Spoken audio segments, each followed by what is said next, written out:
Good morning everyone. आज हम polity of India के मल्टीपल चॉइस क्वेश्चन करेंगे। ये वो क्वेश्चन हैं जो कभी ना कभी किसी न किसी एग्ज़ाम में आए हुए हैं। ठीक है, वेरी इंपॉर्टेंट क्वेश्चन है। ये आपको बहुत हेल्प करेंगे एग्जामिनेशन टेस्ट में पॉलिटिकल के, भारत की राजनीति के। ठीक है, तो हम क्वेश्चन स्टार्ट करते हैं। फर्स्ट क्वेश्चन है हमारा, केंद्र में द्वैध शासन किस अधिनियम के अंतर्गत स्थापित किया गया था? यह किया गया था भारत सरकार अधिनियम 1935। भारत सरकार अधिनियम 1935। भारतीयों का वर्ष 1947 में सार्वभौम सत्ता सौंपने की योजना निम्न में से किस नाम से जानी गई? सार्वभौम सत्ता सौंपने की योजना किस नाम से जानी गई? ये है माउंटबेटन योजना। माउंटबेटन योजना।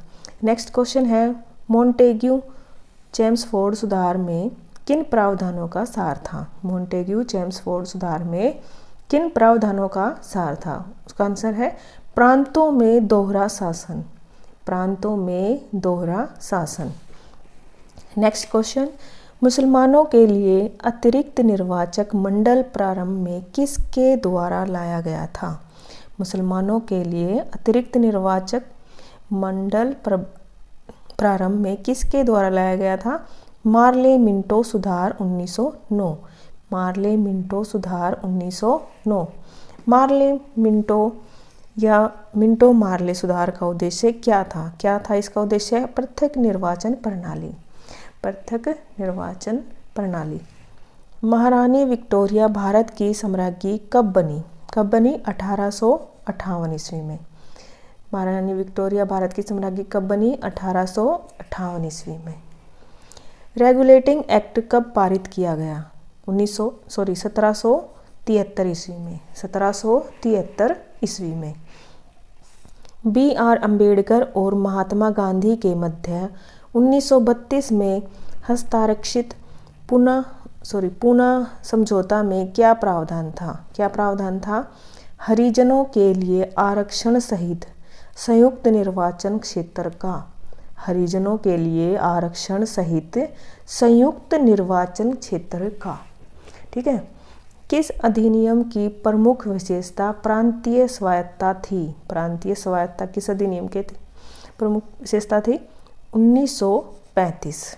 1935 अधिनियम। भारत की आज़ादी के समय इंग्लैंड में किस पार्टी की सरकार थी? जब भारत आज़ाद हुए उस समय इंग्लैंड में कौन सी पार्टी थी? Labour party. कौन सी पार्टी थी? Labour party. भारत का संविधान कब लागू हुआ? भारत का संविधान 26 जनवरी 1950 को लागू हुआ। स्वतंत्र भारत की संविधान सभा के अध्यक्ष कौन थे? जो स्वतंत्र भारत की संविधान सभा के अध्यक्ष कौन थे? डॉक्टर राजेंद्र प्रसाद। कौन थे? डॉक्टर राजेंद्र प्रसाद। भारत के लिए संविधान सभा की रचना हेतु संविधान सभा का विचार निम्नलिखित में से सर्वप्रथम किसने प्रस्तुत किया? भारत के संविधान सभा की रचना हेतु संविधान सभा का विचार सर्वप्रथम किसने प्रस्तुत किया? ये किया था स्वराज पार्टी ने 1924 में। स्वराज पार्टी ने 1924 में। किस दिन से संविधान सभा का अंतरकालीन संसद के रूप में आविर्भाव हुआ? 26 जनवरी 1950 को। 26 जनवरी 1950 को। संविधान सभा द्वारा अंतिम रूप से पारित संविधान में कुल कितने अनुच्छेद और अनुसूचियाँ थी? ये थी 395 अनुच्छेद थे और 8 अनुसूचियाँ थी। 395 अनुच्छेद और 8 अनुसूचियाँ। संविधान सभा अंतिम रूप से किस दिन आखिरी बार मिली? संविधान सभा अंतिम रूप से किस दिन आखिरी बार मिली? यह है 24 जनवरी 1950 को। 24 जनवरी 1950 को।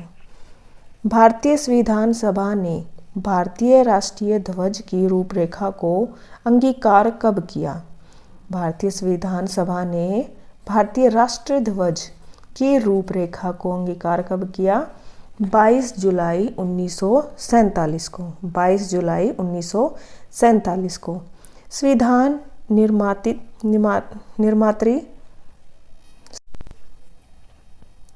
संविधान निर्मात्री सभा में झंडा समिति के अध्यक्ष कौन थे? झंडा समिति के अध्यक्ष कौन थे? जे.बी. कृपलानी। जे.बी. कृपलानी। भारतीय संविधान सभा की संघीय शक्ति समिति के अध्यक्ष कौन थे? भारतीय संविधान सभा की संघीय शक्ति समिति के अध्यक्ष कौन थे? पंडित जवाहरलाल नेहरू। संघीय शक्ति समिति के अध्यक्ष कौन थे? पंडित जवाहरलाल नेहरू। संविधान की प्रारूप मसविदा समिति के समक्ष प्रस्तावना का प्रस्ताव किसने रखा? संविधान की प्रारूप समिति के समक्ष प्रस्तावना का प्रस्ताव किसने रखा? जवाहरलाल नेहरू ने। जवाहरलाल नेहरू ने।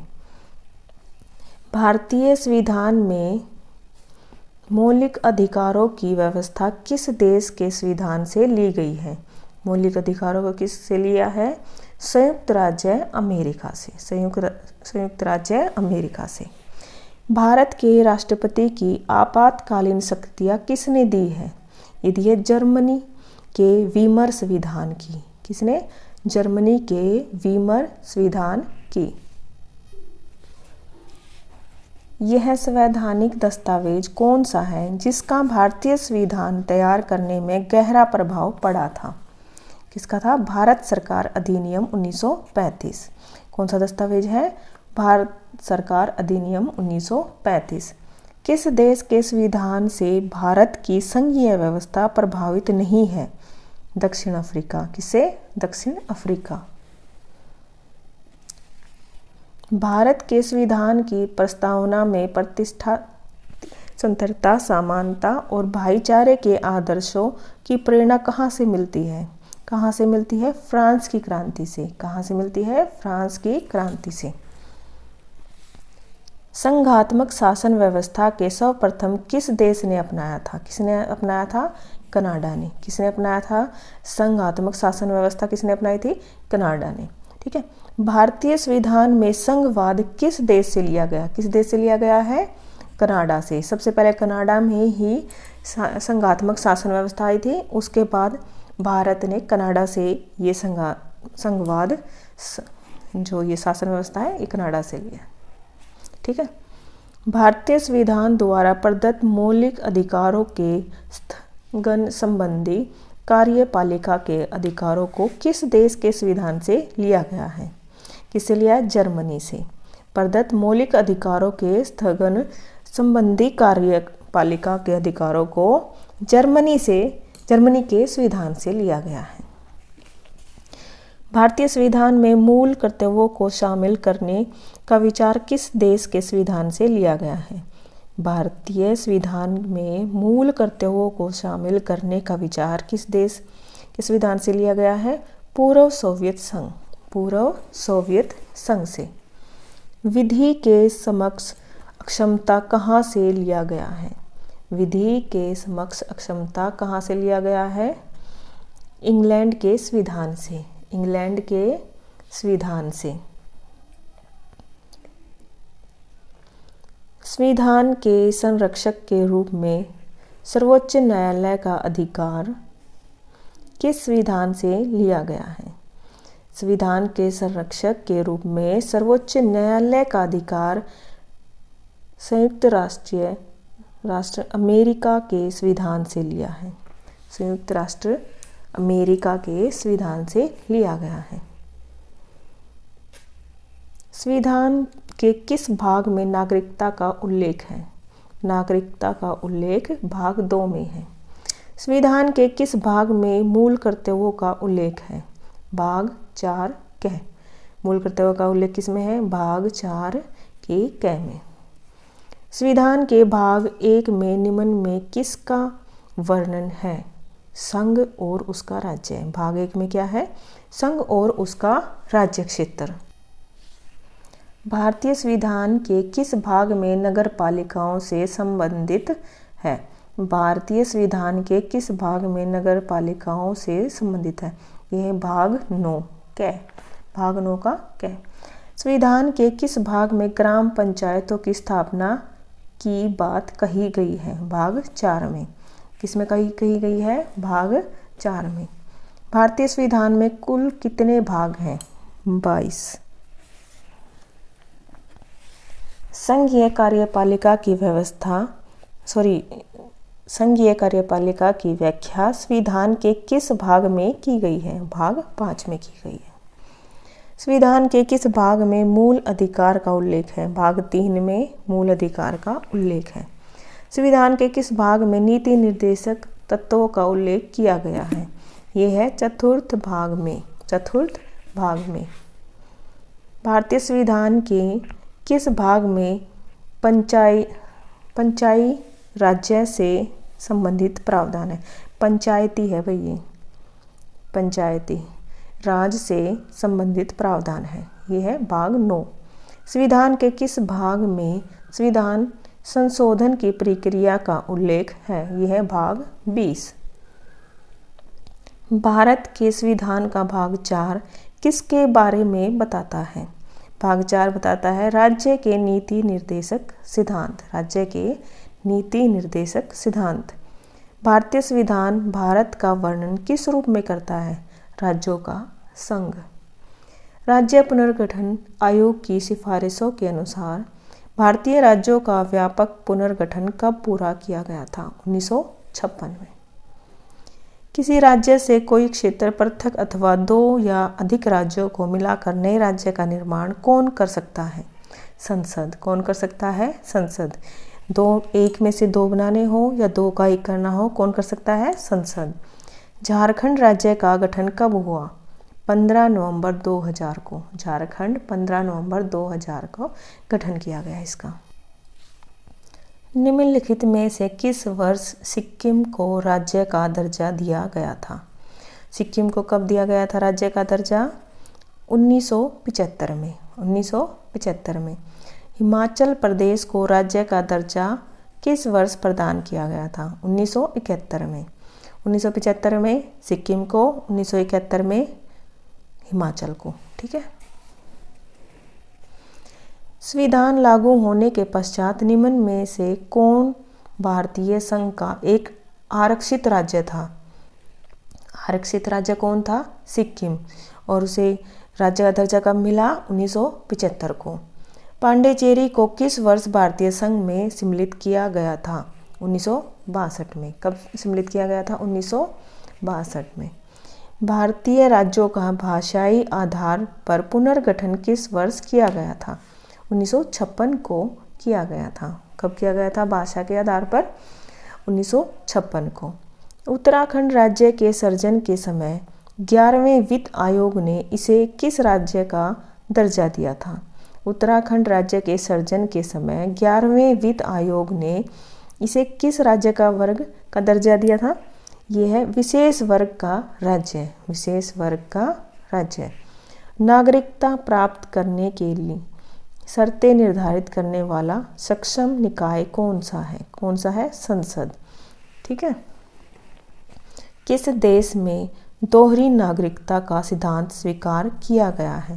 किसमें किया गया है? संयुक्त राष्ट्र अमेरिका का। संविधान द्वारा प्रदत्त नागरिकता के संबंध में संसद ने एक व्यापक नागरिकता अधिनियम कब बनाया? ये बनाया था 1955 में। भारत के नागरिकों को कितने प्रकार की नागरिकता प्राप्त है? 1। वो है भारतीय नागरिकता। निम्नलिखित में से किस स्थिति में किसी भारतीय व्यक्ति की नागरिकता समाप्त हो सकती है? एक है त्यागने पर, प्रायवसन पर, वंचित किए जाने पर। इन तीनों पर उपरोक्त सभी। त्यागने पर, प्रायवसन पर यानी कि कहीं बाहर जाकर रहना, वंचित किए जाने पर। ठीक है।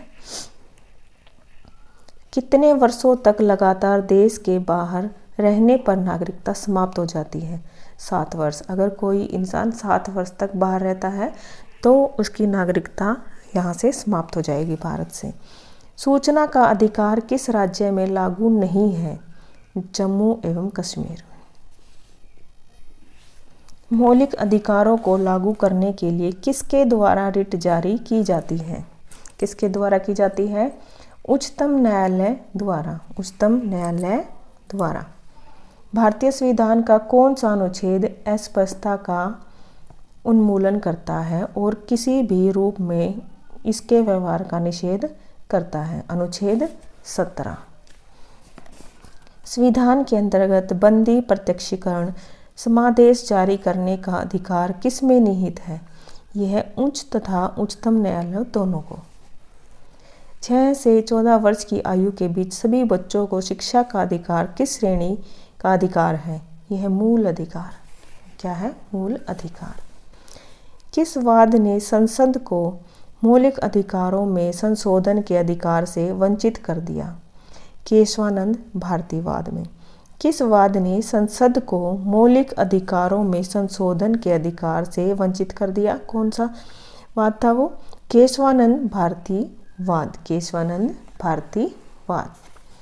संपत्ति के अधिकार को मूल अधिकार की श्रेणी से हटाकर किस अनुच्छेद के अंतर्गत रखा गया है?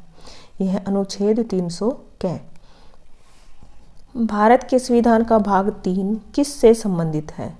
मूल अधिकारों से।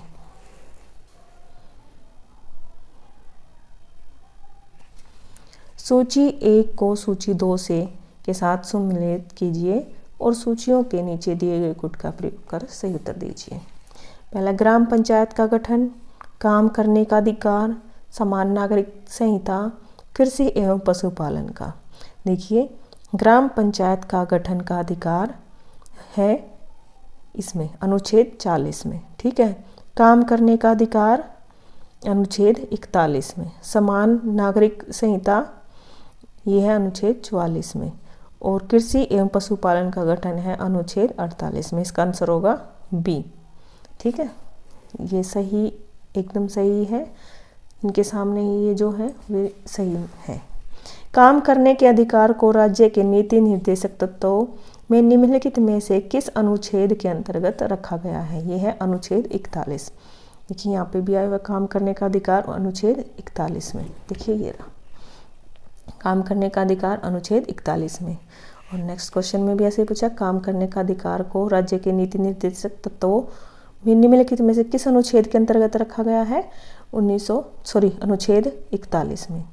नेक्स्ट क्वेश्चन हम नेक्स्ट वीडियो में करेंगे।